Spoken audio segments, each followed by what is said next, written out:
Hey guys, and welcome back to my Let's Play of LEGO Star Wars The Complete Saga. We have done free play mode, we have done the bonus stuff, we have done everything else except Super Story, which we're not bothering with. It leaves just one last thing, and that is challenge mode. So challenge mode was introduced, I think, in the PSP version of LEGO Star Wars 2. This wasn't in the console version, but it was in the PSP version. It pretty much sort of replaced the console version's True Jedi meter from free play mode, where there was one for story and one for free play. But here but in the PSP version it had challenge mode, and they pretty much just incorporated that here. So challenge mode is kind of like free play mode speedrun. Once again, we're looking for mini kits. This time, however, the mini kits are all coloured blue, and you have a 10-minute time limit to hunt them all down.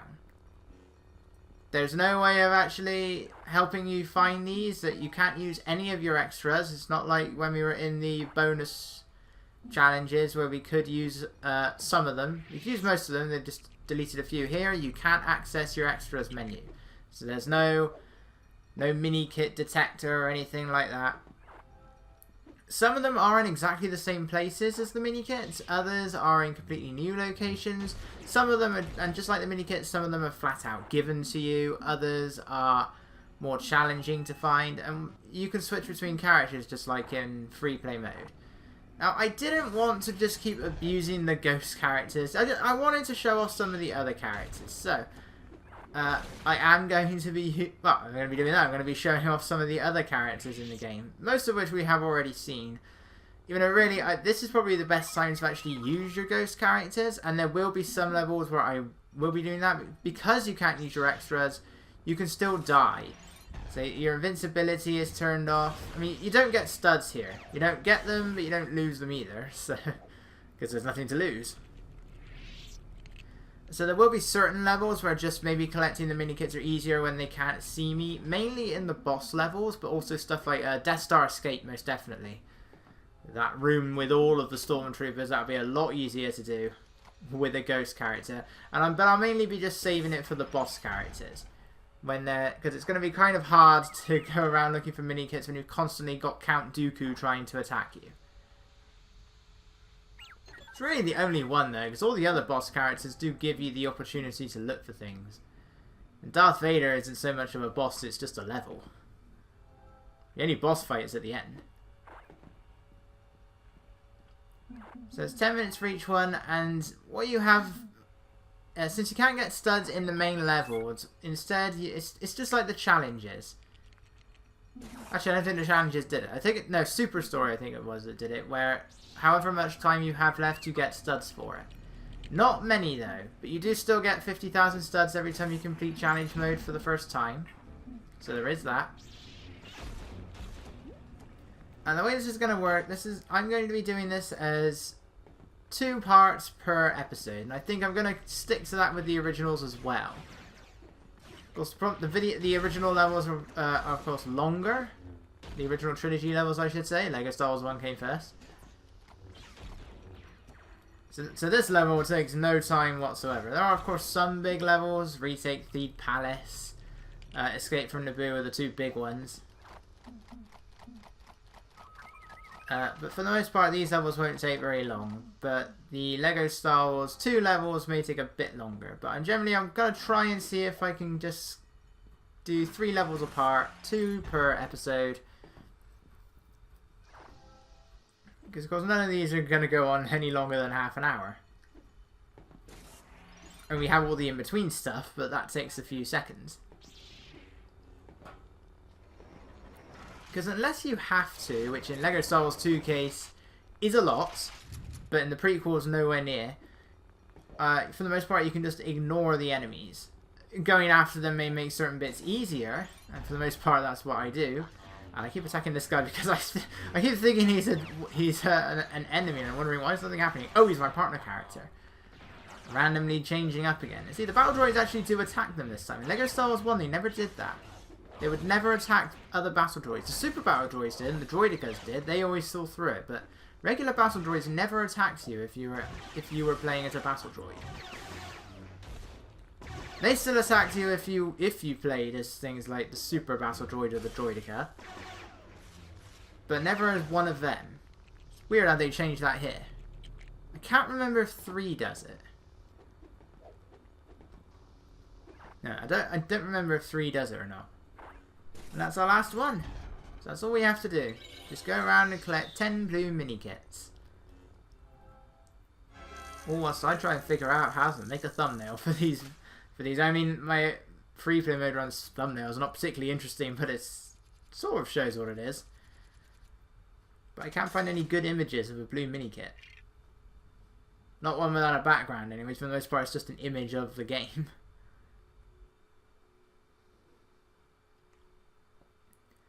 Or I just have to try and get an image of me grabbing a blue mini-kit.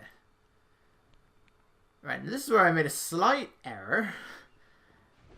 So, for the power of editing, we're now going into challenge mode for Invasion of Naboo.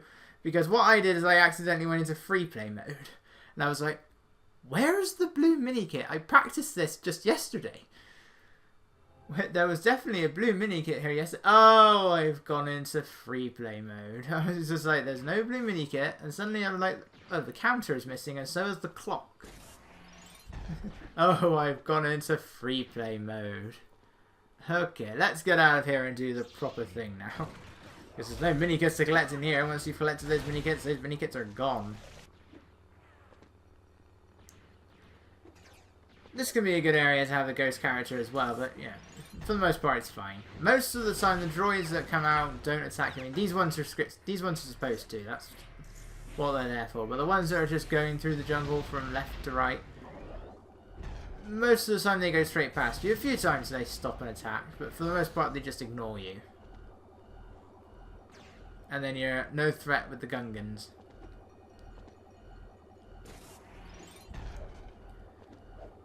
So for the most part, again, these things are going to be right in front of you, but every now and then they like to have a slightly placed one. Like I was practicing for the Legos, for the episode 2 blue mini kit, and I missed one. No, I missed 2 in Droid Factory, and I can't possibly think where I missed because I went into every single room.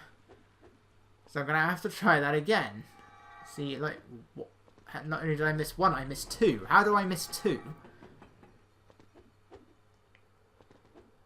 So I would just say jump on all of these first and then worry about everything else. But you don't really need to. There's one behind there. And then that's it. Don't need to worry about any of the other panels. Probably would have to in something like Mos Eisley Spaceport because there's a whole other bunch of level. It is possible to make that jump. I just messed it up. You can jump off of that platform and onto there. In fact, I think I did that in free play mode.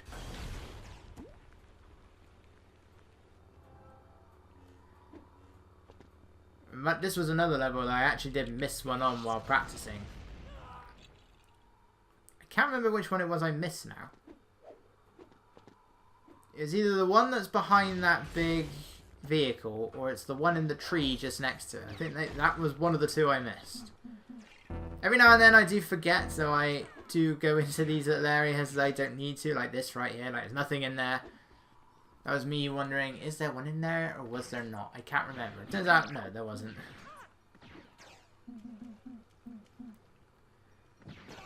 So blow that up.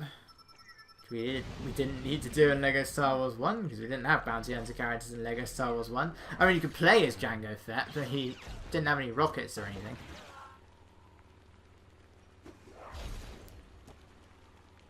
Just take out the battle droids first. Like I said, you can ignore these enemies, but for the most part, you're not going to want to, just because... I don't know why that wasn't blowing up before.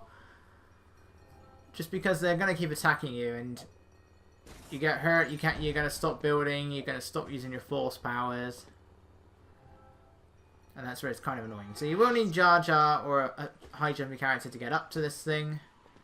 I'm pretty sure there was a mini kit there before as well. Because again, some of them are in exactly the same places. If they're not, then they're probably like a meter away from the original location.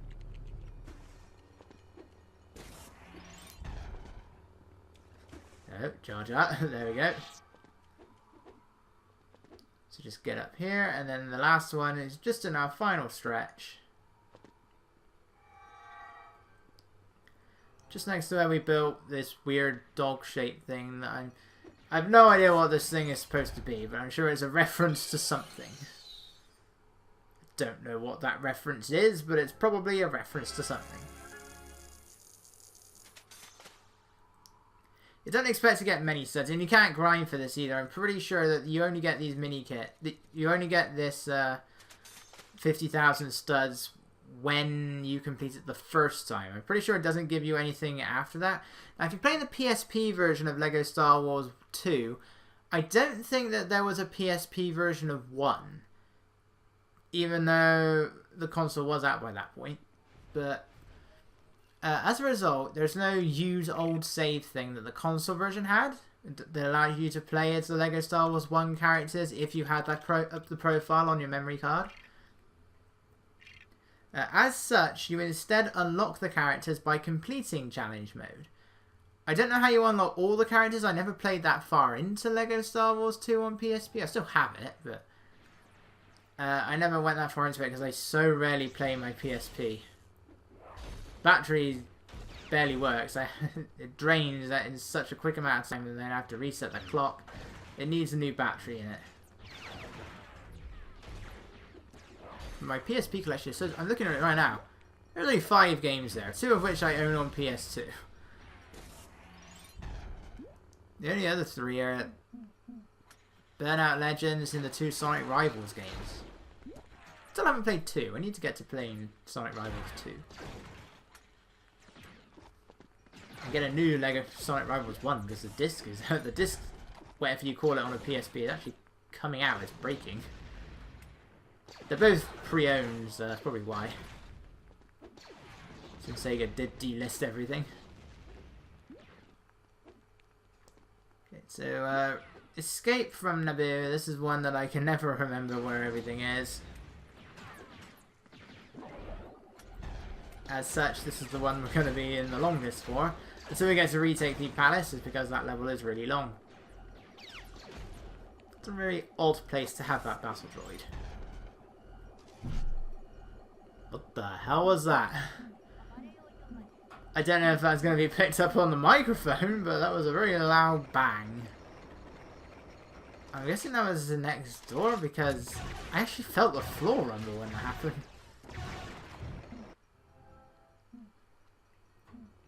It was either next door or downstairs. Because I actually felt the floor rumble when that happened there.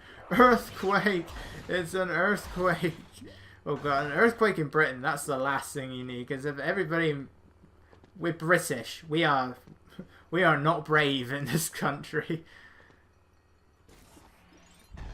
You look at all of these monsoons and hurricanes and the images that they create in like America and Far East Asia. Meanwhile, we'll say, wow, that must have been a bad storm last night, and it'll show a picture of a plant pot that's been knocked over in the wind. It's like, no! Why? The horror! That is us in Britain. That is Britain. These droidicas are so much faster in LEGO Star Wars The Complete Saga. Like, when they're in LEGO Star Wars 1, and I think 2 as well, when you actually took control of them, the droidicas have like an animation where they reassemble themselves when they come out and they're rolling. And you have to wait for that. So you do get plenty of leeway to actually attack them. Because then the shield doesn't appear until that is done. And that gives you time to attack. That doesn't happen here because the moment they still have that animation, but that animation only plays if they're not firing. The moment they begin firing, they'll be completely assembled straight away. And on the plus side, that happens when you play as them as well. As long as you fire, you can skip the animation. It just means that they're more difficult to attack. So it's weird like that. And again, I realise I probably should actually just be explaining the locations of these, but what more can you say? There's a whole lot of stuff that we need to wait for before we get to these blue mini kits. And again, I don't think I had a reason to go through here. And I may have... I can't remember if I came into this level with Wicket last time. But for some reason, his grapple doesn't seem to want to work in this level, and I don't know why. I'm pretty sure there was nothing in there. I think the mini kit is on the other side. Yeah, the mini kit is in here. I'm pretty sure there wasn't anything else in that other area. Find out if I skip it. If I don't go back, then we know. Or if I go back and find there's something there, then we know. That tree looks like a mega mushroom from Mario. I'm so looking forward to Super Mario Maker 2. It can only go uphill from there because they finally added slopes. It took them so long. Why was there no slopes in the original? Even the Smash Brothers stage has slopes. I try and shoot them on the way down, but I can only shoot once. I'm surprised the Snow Trooper actually landed on his feet, because normally if you land from a high height, I was going to say, it's true, from a high height with a Stormtrooper, they tend to just fall on their backsides and then just sit there for a little bit and sort of recover. It's funny, but you can't move when they're doing that. I think if you like attack, like get out your gun, that will end the animation, but usually they just land on their backsides. The 9th, and then the last one is over in the far corner. You don't need to activate any of the thingamajigs, any of the switches. Can completely ignore them, of course. No, I think I just wanted to switch to Count Dooku actually. So I'll just play as all of the Sith characters here, except the Emperor. I think I forgot to switch to the Emperor and retake the palace with it. Off the side to victory until I respawn again. Good thing they don't attack me anymore. And that's that. So it's all very simple. It's just free play mode speedrun. The real challenge is just learning where the mini kits are. But since you're under a 10-minute time limit, you know, you're going to be going through these levels quickly. So if you miss one, it's not, you're probably, sometimes you're not going to be able to backtrack towards it in time, and in some levels it's impossible, particularly vehicle ones. But for the most part, you'll easily learn where they are. So next time, second half of episode 1, and I will see you guys then.